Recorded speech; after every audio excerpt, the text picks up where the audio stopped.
I'd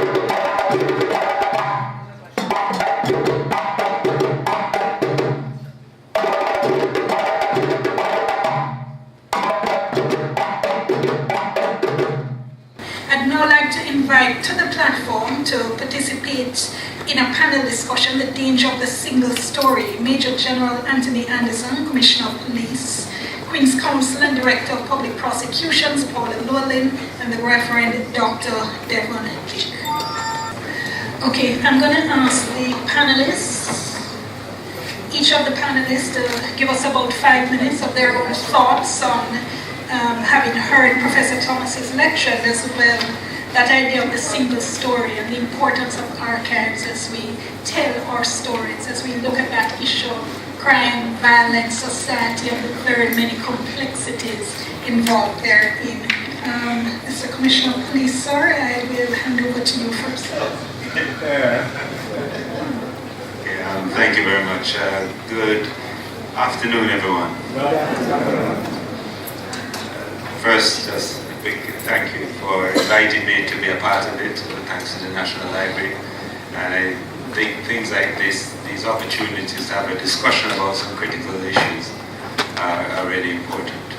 And also the business of archiving and telling the story and the different versions of the story that come together. As long as it's archived, we can sift through it.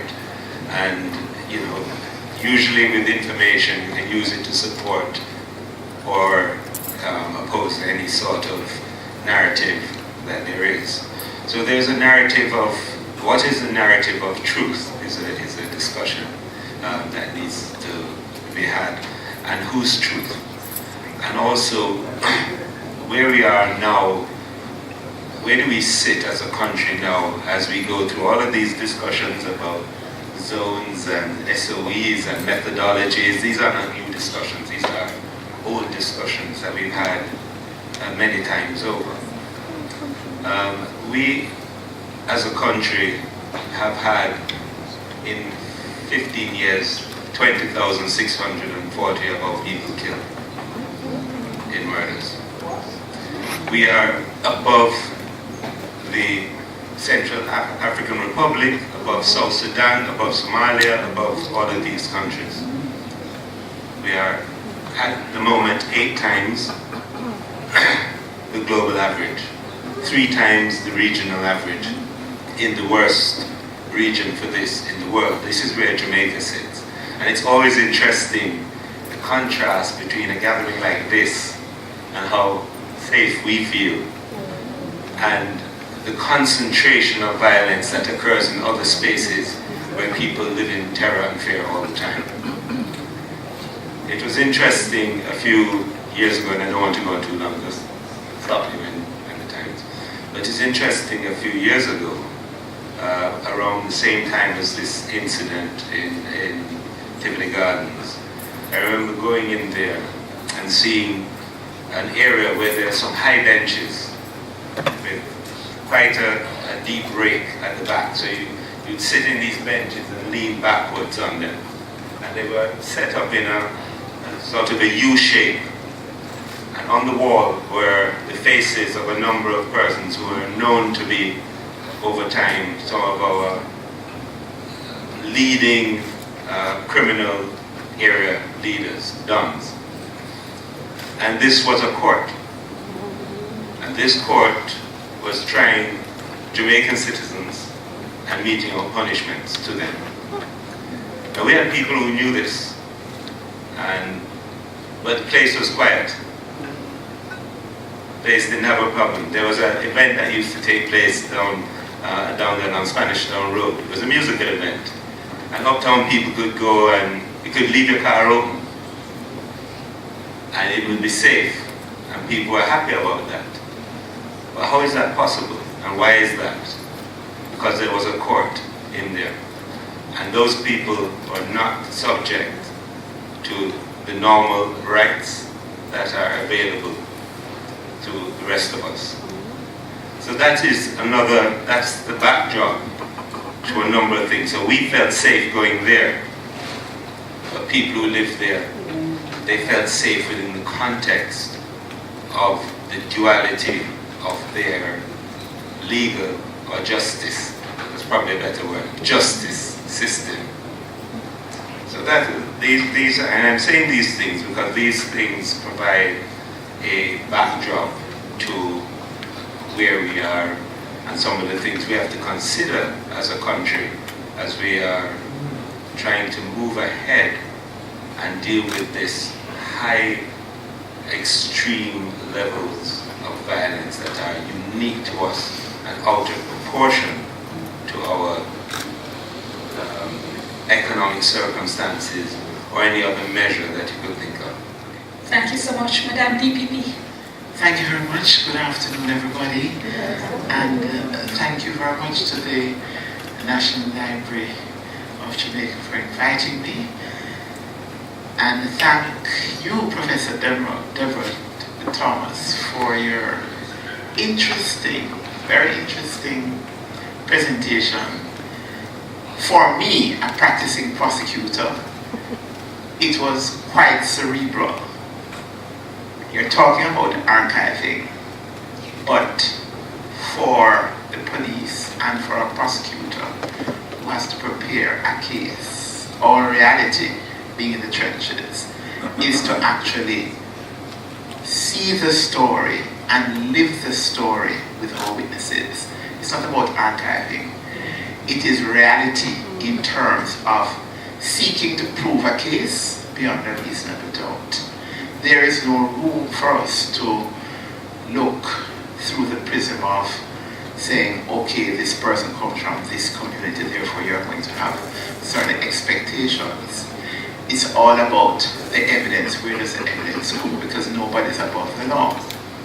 Now, as I listen to your presentation, which basically is, in a way, knocking to a certain extent some of us who are not from the inner city and may not necessarily be empathetic, perhaps with what the archives teach us about history and the predisposition, perhaps the violence coming from our past, colonial past, and the whole slave thing. The present reality that I have had to live with as a prosecutor, if you had the story in 2 minutes, one of my messengers, Nora, came from the heart of Remo. She died from natural causes. And I would say about 25, mainly the attorneys in the office, and we have about 53 lawyers. At least nearly 30 of us journeyed down to Remo, and we were there. Several of us gave tributes to Nora, and it was a nice service. After the service, I chatted with several persons. And I left. And a member of my staff told me subsequently that, you know, Miss Llewellyn, I don't think I'm going to go back to any community like that, if anybody else who comes from there. I said, why? Because we're all one family at the office. She said, after you left, we were setting up over at the community center for the repast. And some of my staff, they were helping. And there were gunshots. And several men armed with guns. She immediately took cover in the community center, ran through the yard. And there were several ladies there also helping. She now decided to call the police. After she called the police came. And one of the ladies from the community, before she said anything, Wisdom told her, don't say anything. One of the ladies from the community who spoke to the police said, we've got a report of gunshots here, men running through here, the yard. I know you're all having a funeral and everybody will soon come up from the graveside. What happened? No, my prosecutor knows what she saw and heard. And the lady said, Officer, somebody really called and tell you that gunmen were here? What a terrible person to tell a big lie like that. No, our staff did. She just quietly took up her handbag and went around the corner, and when the police were leaving, she said, "Officer, I'm from the office of the DPP. I was here at the funeral. Could you give me a drive out to my car?" I say this to say that certainly in the justice system, though cerebrally we can be conscious of what the archives tell us about our socio-economic and cultural and political past, coming from the terrible days of slavery and what some of the options have been. But it is a fact that though we try, certainly as lawyers, to make sure that everybody's human right is respected, irrespective of your background, what always amazes me when we are prosecuting some of these cases or seeking to help the police to try to find, and by the way, Nora's granddaughter was the young lady from Meadowbrook, who to this day, she was killed in her mother's bedroom, and to this day, that community, who I'm sure they know exactly who did the killing, have refused to assist the police in respect of finding the killer of that girl. And what nobody ever wants to speak about in civil society is what we in law enforcement know, that as we try to constantly give respect in the process to the fact that nobody is above the law, and seek to engage members of the community to let the justice system deal with murder, for example, instead of going to the local don. I wonder sometimes if it is a matter of a lack of respect. I don't know if it's coming from our history, why it is that the flip side, the underbelly of what occurs in certain community ensures that the informer fidel mentality means that there must be a community conspiracy to hide crime. Perhaps I'm not saying something that will be popular, but I enjoy the cerebral, I listen keenly, but I'm dealing with the reality on the ground to prove a case beyond a reasonable doubt. And I think something has to be wrong if we do not deal with the fact that certain communities, the culture concretizes community conspiracies because everybody is related to hide even the most heinous crime. Thank you. Thank you so much, Madam DPP. Reverend. Thank you very much, Madam Moderator, our guest lecturer, Professor Thomas, Major General, Commissioner of Police, Deputy Director of Public Prosecution. I know some of you are wondering how come I get onto this panel. But as you know, I am friendly with the Executive Director, Beverly Lashley. But I'm not out of my depth because my wife, Mary, started a course in library science at UWI and was actually library at George Henry Primary for a period of time of her life. I have benefited from the library service and the National Library. Congratulations on 40 years. In my postgraduate research, I was challenging Professor Douglas Hall in Free Jamaica and Professor Guy Human in Killing Time, who was saying that Paul Booglo, our national hero, had murderous intentions, and I said that just an ordinary Baptist person challenging the injustices in society wanted for a better Jamaica. I would like to congratulate Professor Thomas. Excellent lecture. I agree. As you know, archives is just like history writing. It's selective. It's an interpretation of events. When you put it in the archives, it's a selection, and it's an interpretation, and people can go there to make their interpretation. I wrestled with choral gardens when I was lecturing at JTS under the leadership of Reverend Dr. Garnet Roper, as his daughter is here and wife.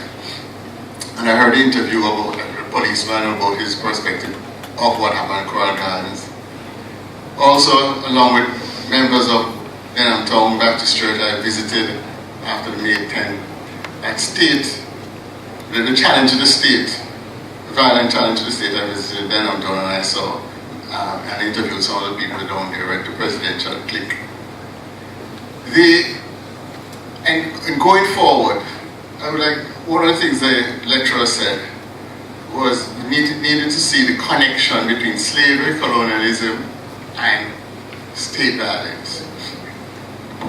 I think we are just seeing some things in history, things that have happened in the past, but what about now? The state of emergency, the regulations talk about how it is declared for earthquake, flood, that disaster, pestilence, diseases, public safety, and that will threaten certain essential things for the citizens.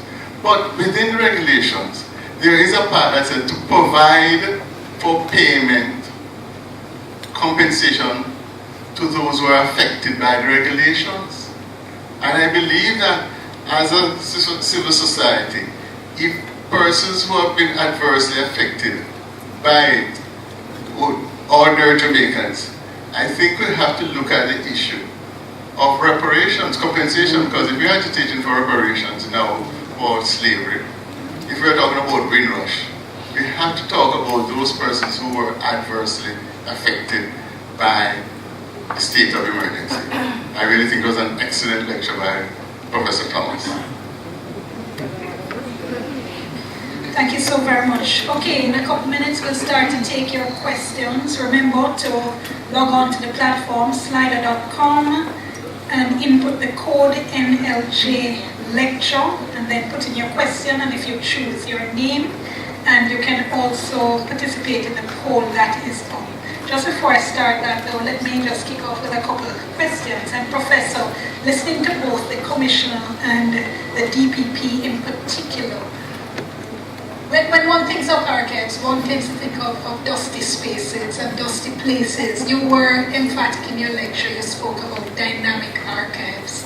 And this, within this context, how important is it then that stories such as those relayed by Madam DPP, such as those which will be experienced by the men and women of the force, how important is it that those be captured as well to ensure that our archives do indeed stay away from the danger of reflecting the single story, which in many cases, the most accessible are the residents, are the people who have experienced some of this trauma.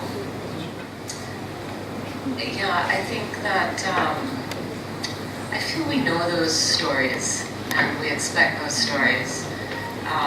And those stories were on display, for example, at the beginning of the Commission inquiry, when people came in, nobody knew Douglas. They had heard of him, but they didn't know him. Nobody saw the roadblocks going up. They woke up and they were there. You know, I think we know that that's one of the dominant narratives, and that's why there are so many campaigns about, campaigns that are trying to change the ways people interact with the justice system, the criminal justice system, to see something, say something, in those various kinds of campaigns that we have. For me, actually, when we've shown this, people have been very surprised that they had not heard stories from the residents, that they didn't know, because they had, and this is across the class spectrum, this is not limited to one position or another, but that they just had a particular image of the community, especially outside of Kingston, and they had not fully thought about what people actually experienced during that week and afterwards. More broadly, though, I think I think it's right to bring in as many different perspectives as possible. I mean, our project is our project. There are many other projects, and there are many others that could be done and could be thought through and should be, really, because we just wanted to tackle one issue. We wanted to think about how can we create different kinds of discussion about crime and violence in Jamaica and about the histories behind it, and how can we create the conditions for people to see themselves in these processes and these histories. So that was where we were coming from, and that's what we stand by. And as we know, there are many, many other stories to tell, and it's very difficult in a context like here. Although I wouldn't say we're unique. I think people in Colombia are struggling with similar scenarios and elsewhere also. But I mean, it's hard to know the immediate step forward, and that is what you all deal with. I don't deal with that.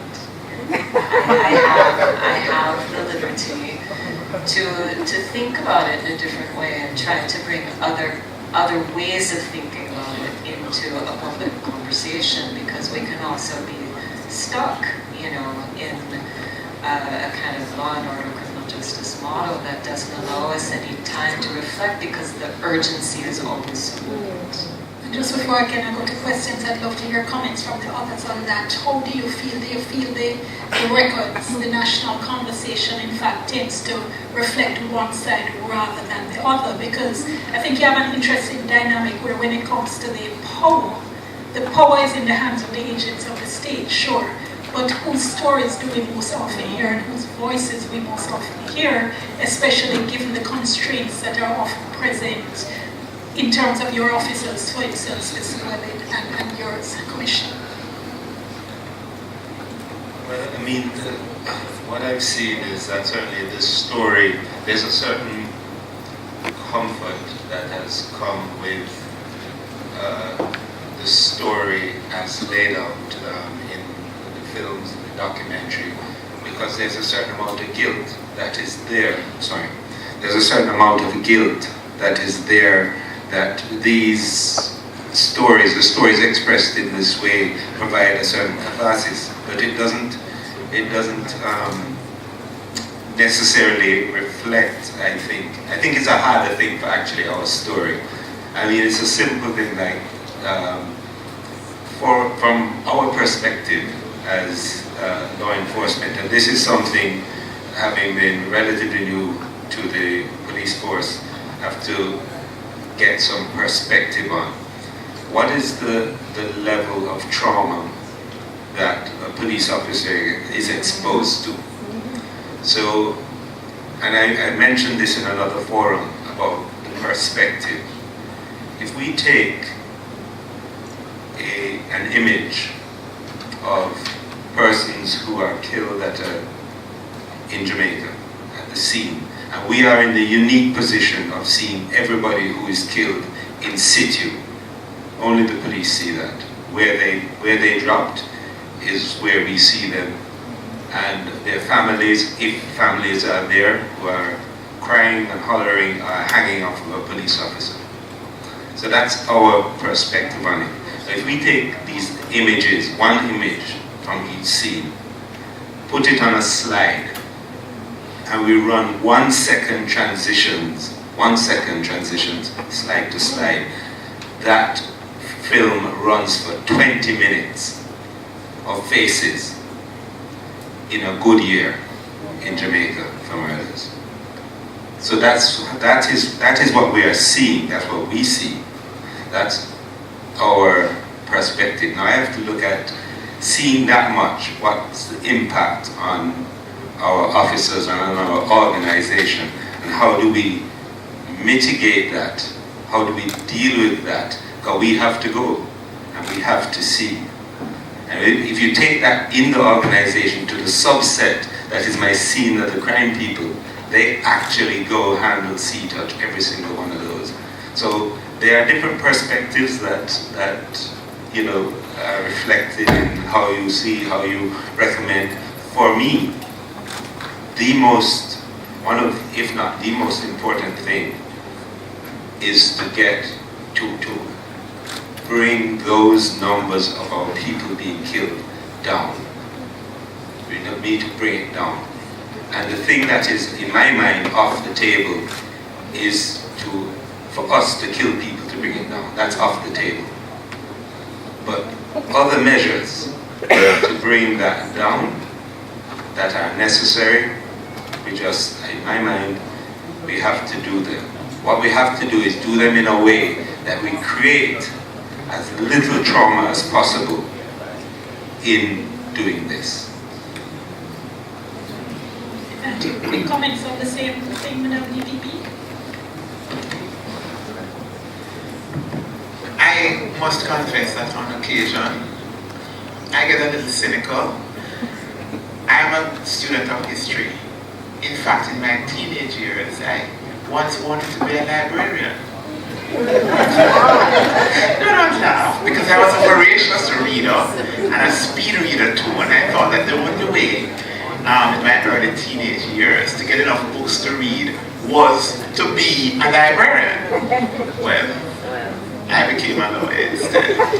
But sometimes I think, and if one is not careful, the media too plays a part in it, where I understand about archiving. It's very, very important. And it's important that we're in a position to, I would say, right the wrong of former historians who were colonial, who may not necessarily have given us the unvarnished facts to show the sort of agony that our people went through.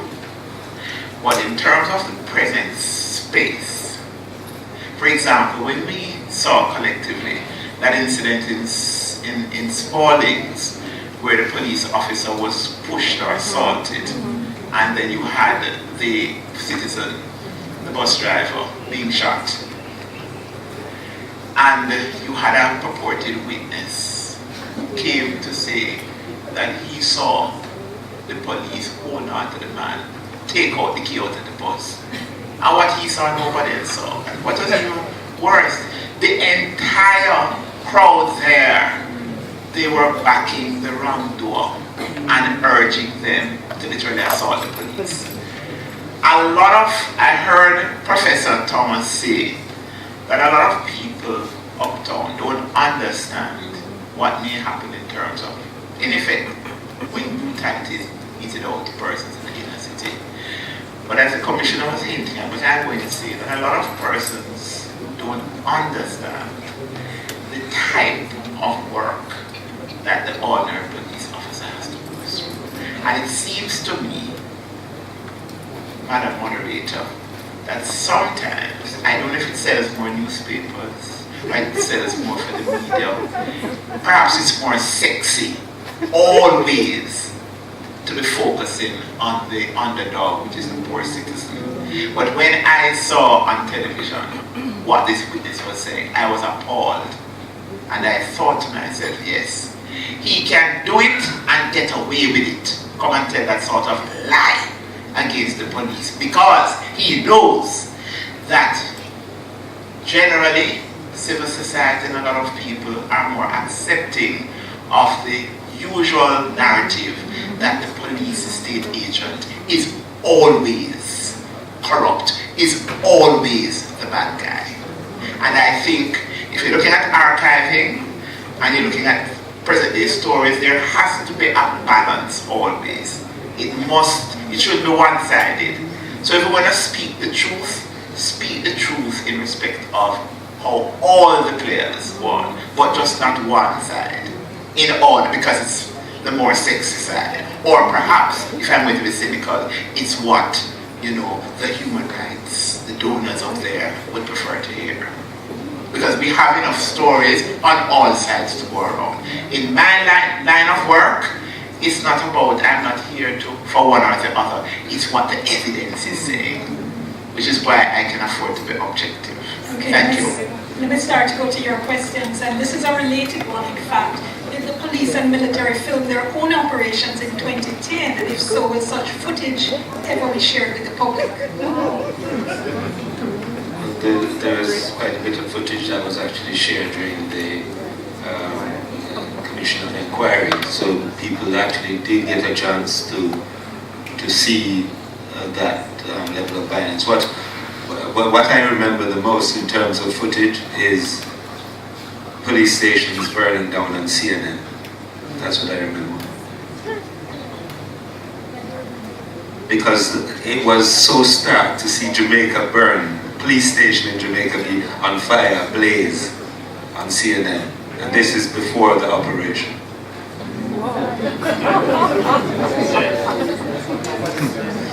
All right, thank you so much. All right. Professor, another member of the public is asking, where should the archives of affect, violence and dread be kept? Should it be the government, in fact, and other colonial institutions that host such archives? That's a good question because they're immaterial, right? There's no place to put them really except in our hearts and in our lives and in what emanates from us because we have had that experience. So it's a good question. All right, Diana is asking, Professor, why the Tivoli incursion rather than any other such event? What makes it worth such in-depth attention?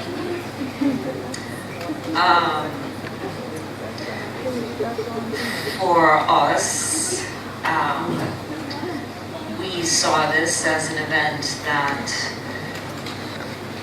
really was traumatizing for the entire nation and also for diasporic Jamaicans. We saw it also as the beginnings of the end, potentially, of certain kinds of systems here, and we saw it as, certainly there had been attempts to move into Tivoli at different moments that were not successful because people in the community fought off the police,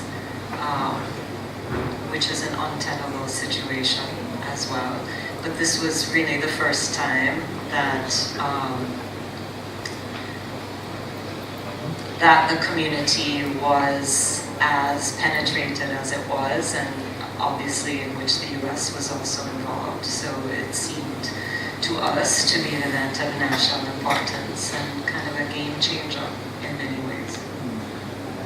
Reverend Nick, your thoughts on that? Next year, of course, will mark 10 years, in fact, can't believe it already. 10 years since the 2010 incursion. Is it, you think, that seminal event, as seminal an event as it's being positioned as? Yes, indeed it is a seminal event. It was an attack on the state. It was many armed persons challenging the state, and as Professor said, it has effect. The entire society was fearful, the diaspora was affected. I'm not so sure if persons understood why I mentioned about Paul Bogle and how Paul Bogle was perceived and ought to be perceived. And the Commissioner of Police talked about 20,000 Jamaicans killed. What we're having now, compared to before 1962, we are having black against black violence. We're talking about self-hate. There's an identity crisis, and the Commissioner said we can't reduce it by just killing off people to reduce it. How do we break the cycle of this violence? We have to understand the different stories. I'll give one example. I remember at a church gathering, put it generic, somebody said that lotto scamming was reparations. I'm not saying Baptist, I said church gathering. But that is also person saw it. So we have to understand how people are seeing compensation, and why I brought up the issue of the regulations in the state of emergency, because if people don't feel that the lies that you talk about DPP, that there are other persons who are talking some bigger lies with no consequences in the society. There are other persons who are doing some awful things without consequences. So we have to get that every person has dignity. There's equality before the law. Otherwise, we're going to be turning against ourselves. Another member of the public asking, could Professor Thomas remind us of her last question and unpack it for us? Oh, in the talk. In the talk. Really, the overarching point of the talk is that we're all living in the same history and we're all living in the same society, and we've all absorbed the legacies of that history and that society, and it's up to us to really think about whether we want to accept that and accept the kind of normalized hierarchies in which we've been socialized, or if we want to do something to enact a transformation within ourselves and then with others. And so the questions at the end of the talk were really to encourage us to think about what it would mean if political authority was generated from the bottom up instead of from the top down, and if political recognition was demanded from the bottom up instead of the top down. That's what the question was. What's the role of religion in the fight against crime? Yes, yes, Reverend, I'm looking to you.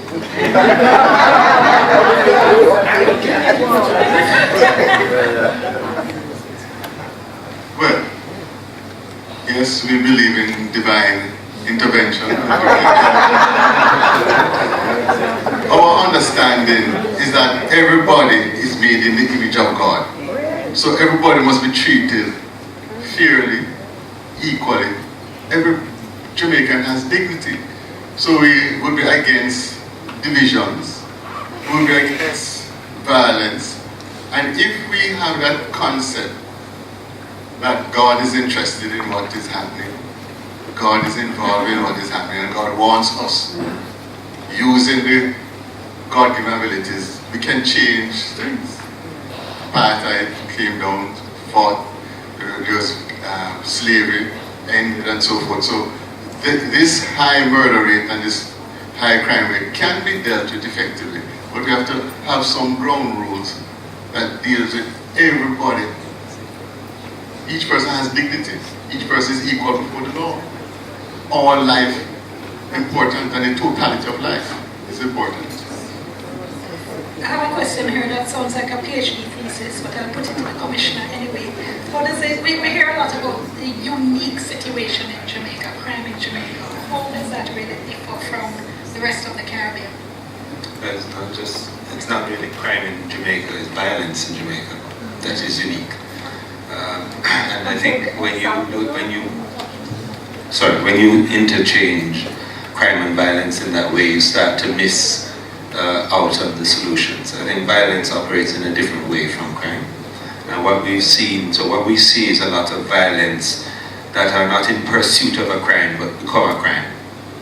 So, in other words, there's no economic motive, there's no advantage. It is caused by some previous act of violence, and is revenge-based, reprisal-based, or based on some sense of self and all of that. So you see a lot of violence spilling out, and violence, how you see it start happening, you see it start to spiral up.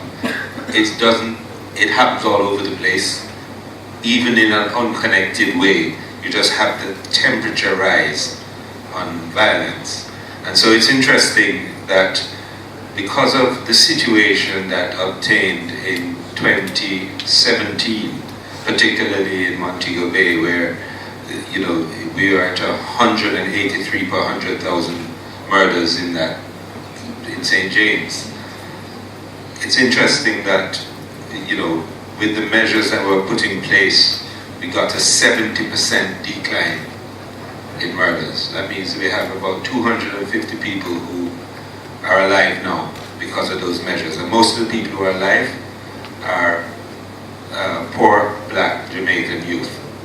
That's whose lives were saved by this, because they're the ones who are killing and are being killed. Now it's interesting in that time and in that space of bringing it down 70%, police shootings went down also significantly in the same space. Let me add another year or two to the question. Because following on that, if what you're talking about is violence then, but again, are we really unique? There's so many violent societies. A listener asking here about, for instance, in El Salvador, Mexico, Colombia, and Honduras. Right. In all those countries, do we not have horrifying sometimes? Right. So we're in the top 5 in the world and have remained there. So we fluctuate between probably 3 and 5. You know, we hardly ever, if ever, drop outside of the top 5 in the world.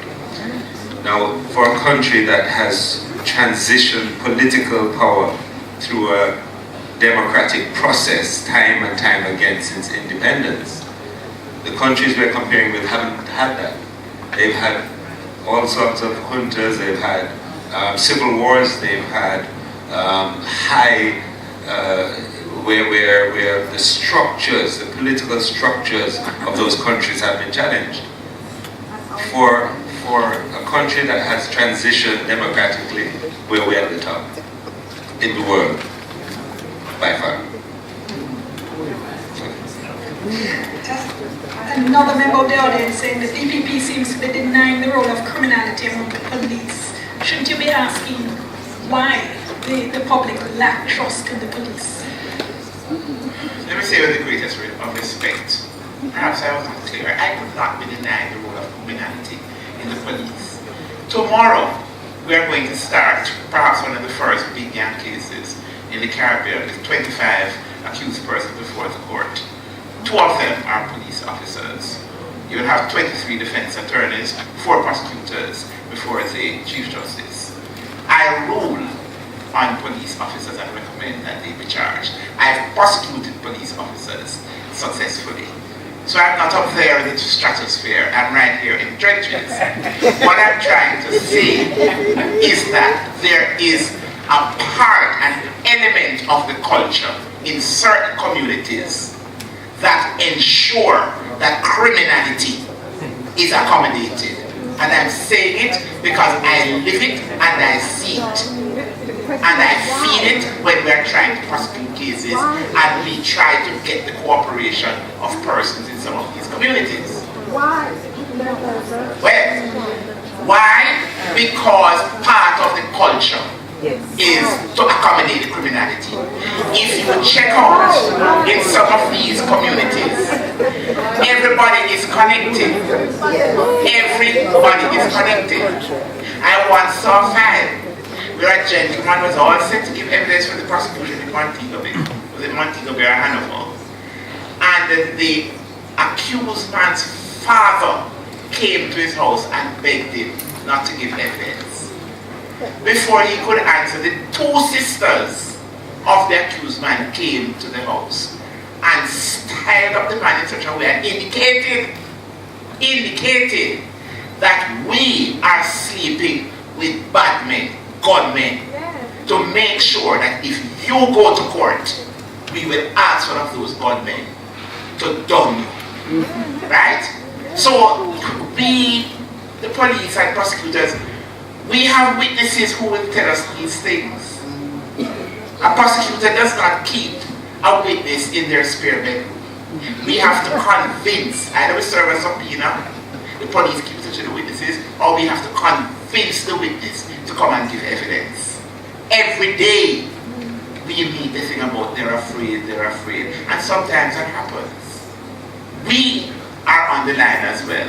I have had members of my staff, and I too have had threats, but we still have to press on.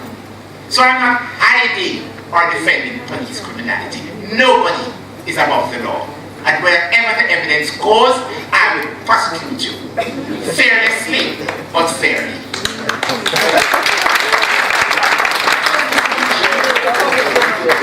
I think it's important to say, because you see, one of the things is how we were talking about the single story and the narrative. So I think it's important to say that in the Yushens gang case that's scheduled to start, in which there are 2 police officers who who are all part of the gang. Right, or the allegations of that. The case is actually being done, is being with the DPP, it's police that arrested them. So it's not somebody else that has done it, it is the police that have arrested those police officers. So it supports two narratives, not a single story that says, okay, police officers are members of gangs and so the police force is corrupt. It's police officers who arrested the police officers who are members of gangs. I just need, that needs to be, it's an important story. It's a difficult narrative we face, and we have police officers who do the wrong things. We have police officers who are doing everything from criminal activities to corruption to just bad behavior. But we have a huge number of police officers who are not doing those bad things, and those are the ones who, why our prisons are overflowing, the reasons why our court is full of cases is because they're cases because police officers are actually doing their jobs and carrying these cases day in, day out. That is, so I think that I'm just trying to balance the discussion around that. One thing, and it's something because of this, it's such a strong narrative. I sent my people to speak with Indicom. I wanted to know how many cases last year and how many complaints were investigated, and what were the recommendations last year. Now, what came back to me, and I have not gone through each of the reports myself, but what came back to me was that there were 599 complaints against police officers last year. They recommended criminal charges against 5. They recommended disciplinary action against 26 of 599 cases investigated independently of the force. That doesn't, when I got those figures, it didn't match the narrative I was hearing. There was a dissonance between the two things. Would you comment as well on the question the audience was asking the DPP in terms of why? More comment on why this constant distrust, this constant refusal to cooperate? Well, what I've seen is a lot of it, in my ears, is fair. Because, you see, we speak about things like the murders that take place in Jamaica. It's on the newspapers all the time and all of that. And we speak about it as though it's a phenomenon. It's not. People are killing people. There are actually people out there who are repeatedly killing our citizens. They're enemies of the people of Jamaica. And they are there. And those people are in the community. And when they are there, those people dare not say anything. We speak about witness protection. It's a thing that arises each time. These people have extended families within the community. So whereas you may be in a protection program, and probably your immediate family, not so your extended family. These are just realities that we face. Okay, a couple more questions before we wrap up. We're just about coming to the end of our time. A listener, you have to forgive me. My phraseology is obviously from a different forum. Members of the audience, a member of the audience asking what protective measures Madam DPP are afforded to people who do want to come forward and assist. Thank you. Well, we have the witness protection program, and there's always room for more funding, but it's quite well structured. It's under the aegis of the Ministry of National Security, and this affords persons and perhaps their very immediate family, once there's an investigation done, they're at risk and they're found to be appropriate for the program, they can be housed elsewhere in the country, as well as we have had people being housed in another Caribbean island, as well as even further afield. Now I can say that when we were doing, for example, the first Vibes Cartel trial, we had to house the main witness abroad. And on the times when he was needed to give his evidence, we brought him into the island, kept him under police security, and sent him back. And we bring him in as it arises. But it all depends on the type of case and what the risk assessment says. But I must confess to you, what a lot of these criminals do, they use their mind. This whole thing about if you're an informer fit dead, and they paralyze people's thought processes unless it is that the persons really are very strong and they have a good support system. Because I find that when they do give the evidence, I've hardly ever heard of people being murdered or maimed after the evidence has been given and the persons have been put away. I've hardly ever heard of that. So what they do is work on people's mind before the trial. So it makes it harder for the police and for ourselves. But we are trying to encourage the police, and we are doing it too, to focus on witness care.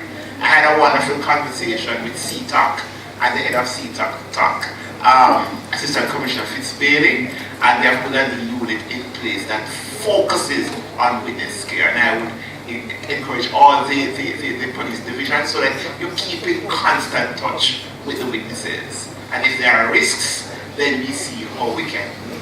It's dynamic, it's not perfect, there's always room for improvement, but I can assure members of the public that especially with cases where there are real risks, if we are let into it, if we are told in good time, then we try to work with the witness to try to come to some resolution. But unless people step forward to give evidence, then many times we will not have a case. Final question before we go to final comments. Prof, based on your interviews and narratives that you recorded, how do you reconcile the drastic fall in the murder rate that we saw here with the injustice being expressed by the people in Tivoli?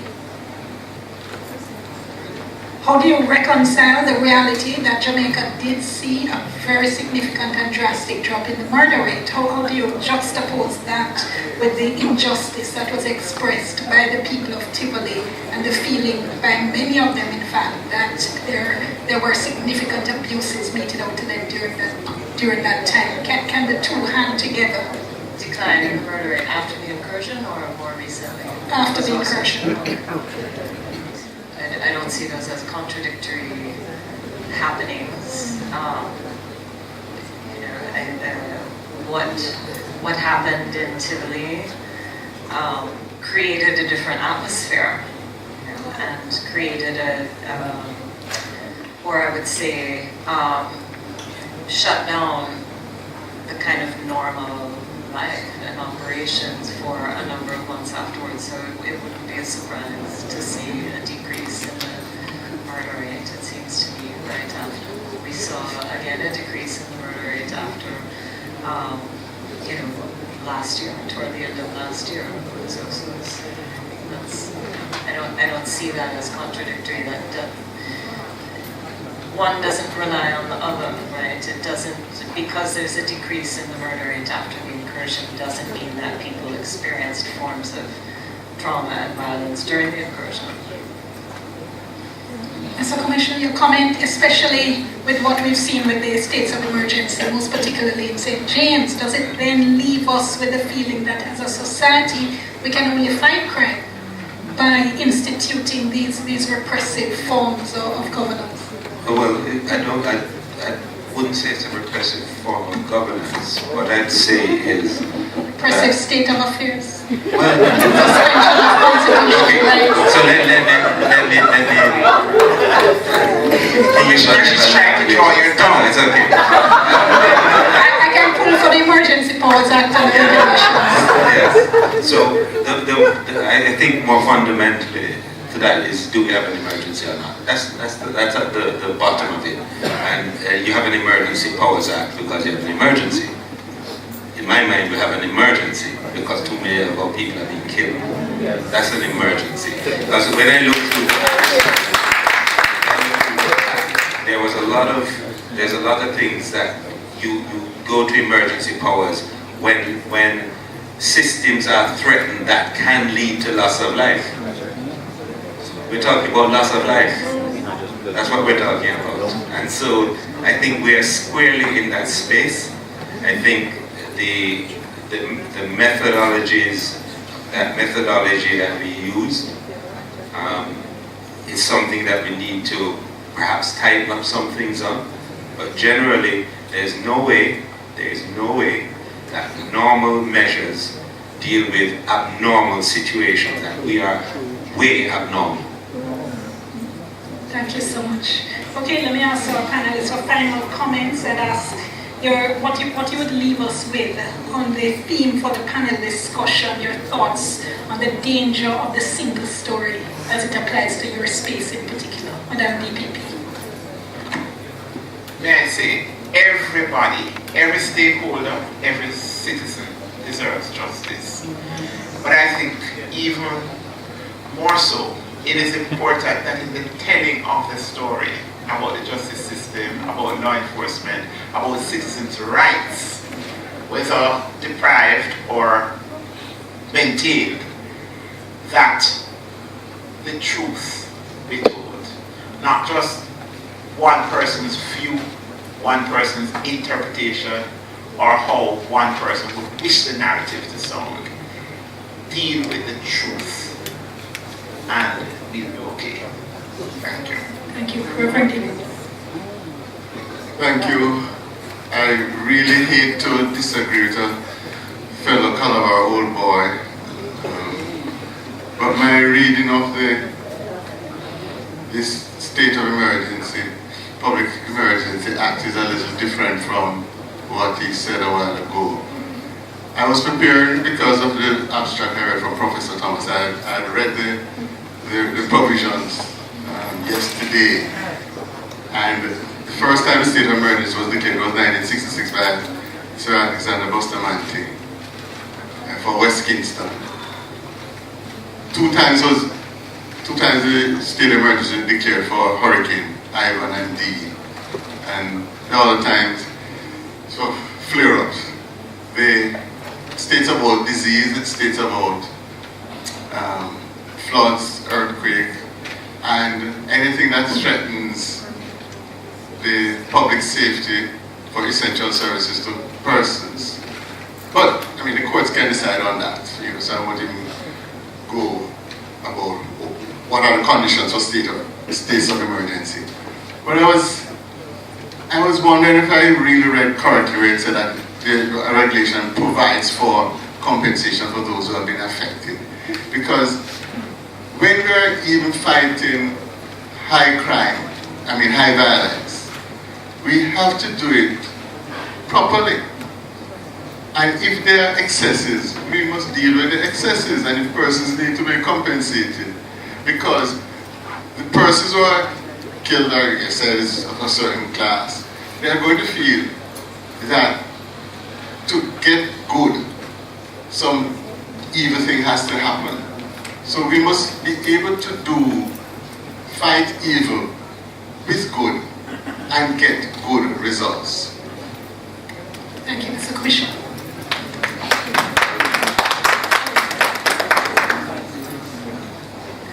Just heading into panel discussion B now on the state of emergency. No, this is actually not. I guess that's not the discussion. This is the last word, is it? Well, I think that we need to. I'm not going to continue on that line of state of emergency. It is what it is. I think in 2010, when that was done, I don't think we learned enough from it. I don't think and that's just my opinion, is that I don't think we are good at telling the truth about things that happen. There's always a convenient truth, and then there's the truth. Because sometimes the truth is probably too tough mean, it's interesting that in our discussion here we have accepted as okay and normal that the operation in a community in Jamaica could be an incursion. I mean, just the very thought of that you could have an incursion in a country. Incursion is by definition going into some space that is not controlled by you. And we have accepted that it's okay. You know, that these people, there's a different, and that's why you saw the images of a visa and a separate flag in the newspaper. I'm saying we've just accepted that as okay. I use the word operation. Other people use the word incursion. But these are some of the discussions. Now here we are now. The point is that with all of that then, and all the analysis, how is it that we ended up back at 1,600 plus murders a year? How is it that even if you look at the recommendations and the number of them have been implemented, they had no impact? Maybe the analysis needs to be a little different, and the discussion and conversation needs to be a little broader, a little deeper, and a little more truthful on all sides.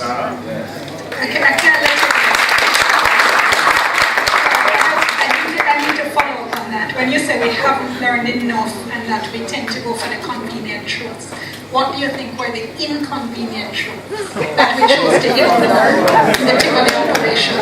Well, Commissioner, before you say that, can I just say, let me unmask the elephant in the room. The fact that there were a lot of gunmen from all over the island who found themselves in that community. Right?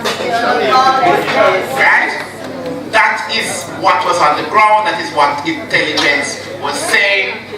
That is one of the truths. A lot of persons went there. They may not have been of the community, but they were obviously armed and were ready to take on the state. And what I always find amazing, this is why I'm saying in some communities, for some reason, it's either amnesia. Nobody ever wants to say, yes, we have gunmen here. And that is a fact, but nobody wants to say it. So we talk about, yes, and I agree that anybody whose rights were contravened and they can get some recompense, they should get it. But at the same time, as the Commissioner is saying, you can't forget the other part of it. Nobody there wanted to talk about. So what is it now? That the police just went for this operation, just went there, and everybody, they were not going after anybody. No. But you see, it's not a convenient truth. Because we are all supposed to be just focusing on what is it, Commissioner, the incursion, and the fact that everybody there was innocent.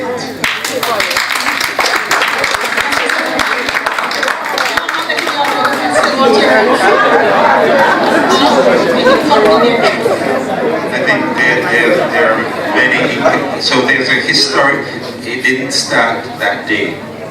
There's a historical build, and as you say, from 1966, not just there, but in a broader sense, there are, we live in a layered society. Perhaps maybe I don't want to say about the inconvenient. Let me say this. There are political connections. So the audience is answering.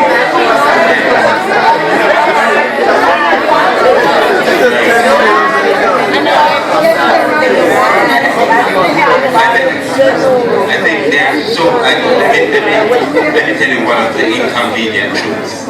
One of them. So we live in a divided country. People's realities vary hugely depending on where they live. Now, here we are with this high level of homicides and violence along with that. It is not uniformly spread around the country. a lot, great parts of the country, probably most of it, the violence is at normal levels. And our normal systems, with normal in quotation marks, no, low. As a matter of fact, not even normal, low. Which means that in other spaces, it is so high, so concentrated, and there's so much fear and terror that lives in these communities, that from my perspective, and I've been doing this for 35 years now.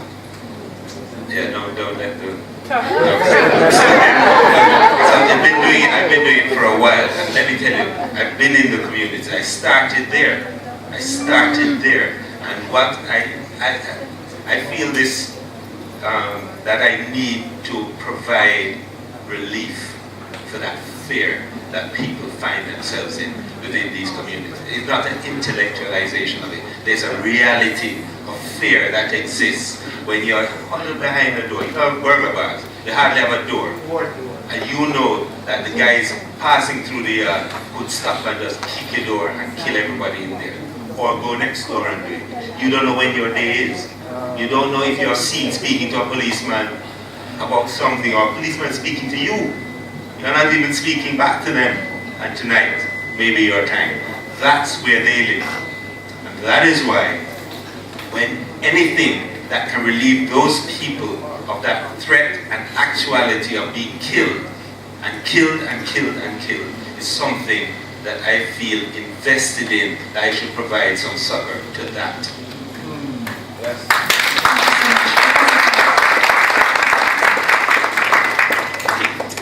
I'll just say two things quickly. One is that clearly we're not going to solve the problem of violence in garrison systems today. But I will say that what is not useful, in my opinion, is painting different aspects of what happened in 2010 and what has happened before and after with a broad brush. The work that we did with people in the community does not reveal a scenario in which everybody is innocent, does not reveal a denial that there are gunmen in the community. Actually, we're screening Friday at UE if anybody wants to come and see it at 7 o'clock. So that wasn't our experience of collecting narratives. That said,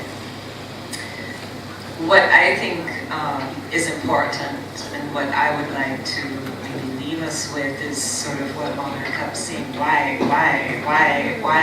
You know, I think what's important for us is to keep answering that question as we get deeper and deeper and deeper into understanding the situations in which we find ourselves. And again, this is why looking at archives from many different points of view is helpful, and why it's important to have institutions such as the ECNG and the NLG in order to continue going back to those documents, the letter from George William Gordon, for example, and to continue to see those with new eyes and a new understanding of how we got to where we are now. Then we would know that our current vagrancy laws, for example, were established in order to keep black people in their place in this country during the colonial period, right? And then we can continue to ask that question, why? Then we might, not tomorrow and not in order to solve this or that particular case, but we might come to a more profound understanding of the way our histories live in our day-to-day realities.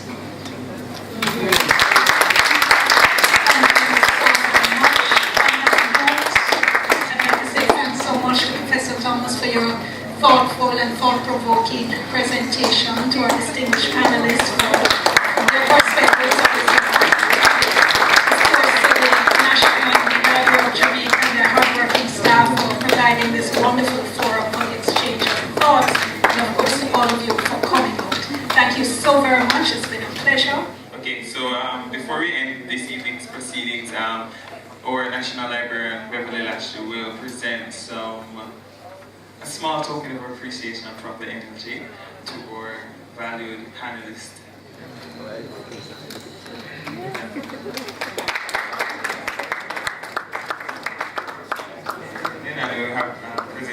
to Major General Antony as well, and Reverend Dr. Devon.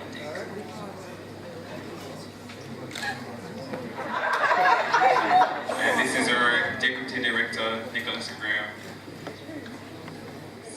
to our very lovely DPP. Young man,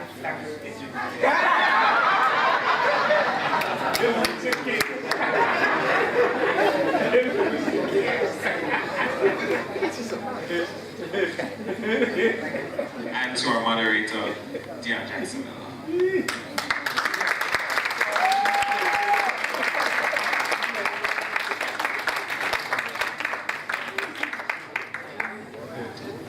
Thank you so much. Our most valued invited guests, ladies and gentlemen, it's my privilege to have been asked to say thanks on behalf of the National Library of Jamaica and the entire organization team, and extend a very hearty vote of thanks to all the speakers for gracing your important work and sharing with us your findings and your opinions today. You can all clap.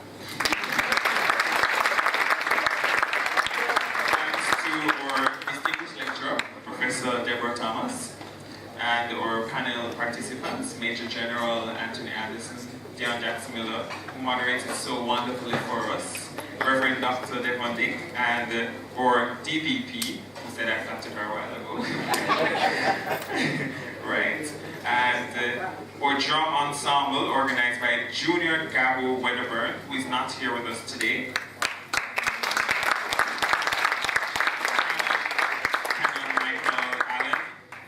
Mr. Vivian Crawford, the Executive Director of the Institute of Jamaica, thank you for representing our Minister of Culture, Gender, Entertainment and Sport, the Honorable Olivia Babsy-Grange.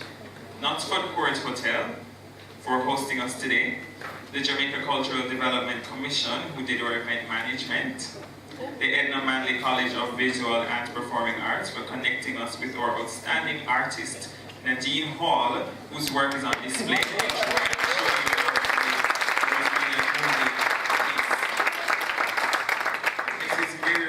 Smith from Edna Manley, Pipboard Jamaica for the design of our programs. And last but by no means least, the staff of the National Library of Jamaica, without whom this event would not have been possible.